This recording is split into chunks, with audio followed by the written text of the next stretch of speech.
cool autumn evening shrouded the suburb in thick fog. The sun was barely setting behind the horizon when Nikita, a young photographer, made his way to the old abandoned sanatorium, about which he had heard many eerie rumors. People told him this place once served as an asylum for the insane, where illegal experiments were conducted on patients. Access to the facility was strictly prohibited, but like many who couldn't resist the allure of a dark mystery, Nikita was drawn there by his insatiable curiosity. His photographs of disturbing places often garnered attention, and this sanatorium seemed like a real treasure trove.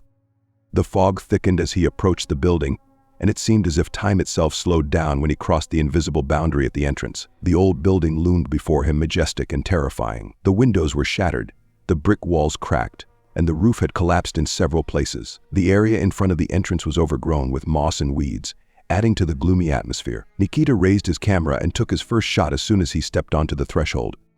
Inside, the building was almost completely dark, except for a few stray rays of sunset filtering through the cracks in the walls and windows. The silence was oppressive. It felt like time had ceased to exist here. Nikita turned on his flashlight and began moving through the corridors. The deeper he went, the more he felt an inexplicable unease, as if invisible eyes were watching him from the shadows. Every room he entered was covered in dust and filled with long abandoned belongings, rusted bed frames, torn-up armchairs, and decaying furniture, all slowly succumbing to the ravages of time. But there were oddities. Some rooms looked as if they had only recently been vacated. The beds were in disarray, and there were strange drag marks on the floor, as though someone had been pulled down the corridor. Nikita snapped a few more shots, ignoring the chilling cold that seemed to intensify with each step. He arrived at the main hall, which was rumored to have once hosted group therapy sessions. But on the floor of the hall, he noticed a strange figure. It sat against the wall, barely visible in the darkness. Nikita froze, his heart racing. The building was supposed to be abandoned, yet someone or something was in this room. He turned on his camera flash and took a picture. The figure didn't move. The flash revealed it, but a moment later Nikita realized it was just a mannequin. Its arms were unnaturally elongated, and its face was horribly disfigured. The mannequin's skin looked disturbingly lifelike, which only deepened Nikita's unease. Who had left this eerie object here?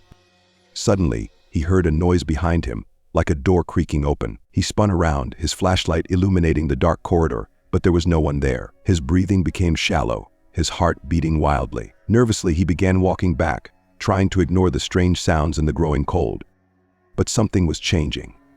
As Nikita neared the exit, the walls seemed to warp, as if the very air in the corridor had become thick and viscous. Everything around him appeared to ripple, like a mirage on a hot day. He tried to pick up his pace, but an odd sensation of weight began to pull at his body.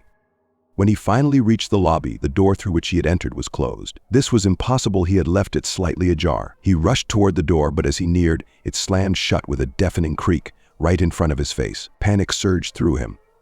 What was happening here?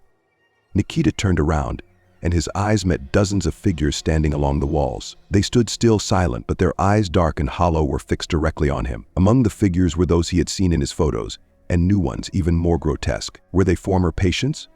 Their bodies were deformed, their arms stretched into unnatural angles, and their eyes gleamed in the dark. They began to move. Slowly but surely they advanced toward him, their feet not touching the ground, as though some unseen force was pulling them forward. Nikita felt his throat tighten with fear, and he bolted down the nearest corridor. Frantic thoughts raced through his mind, but one thing was clear: he had to escape. Don't look back. Don't stop. He ran through the corridors, weaving between old rooms, not paying attention to where he was going. Everywhere he turned, those figures were there, silent, hollow, but relentless. Each step brought the sensation that they were just about to catch him. Suddenly, he heard a muffled voice, a quiet, barely discernible whisper: "You won't leave. You will stay with us." Those words tore through his mind, burrowing deep into his psyche. In panic, Nikita swung his flashlight at the nearest wall, but it began to bend smoothly, as if it were alive. Every instinct screamed at him he wouldn't survive here. He needed to find a way out before the dark forces within these walls claimed him. Outside, he heard a sound, a car horn. His heart skipped a beat, and he bolted toward the sound. The door leading outside was before him once again, and this time it was half open. He dashed through it and into the fog, but after a few steps he realized something was wrong. The fog around him thickened unnaturally fast. The trees that had once stood in place were now shifting, their branches reaching toward him like the hands of ghosts. The figures from inside had followed him. They were crawling out, enveloping the space around him. Nikita tried to run, but his legs felt heavy, as if something was holding them down.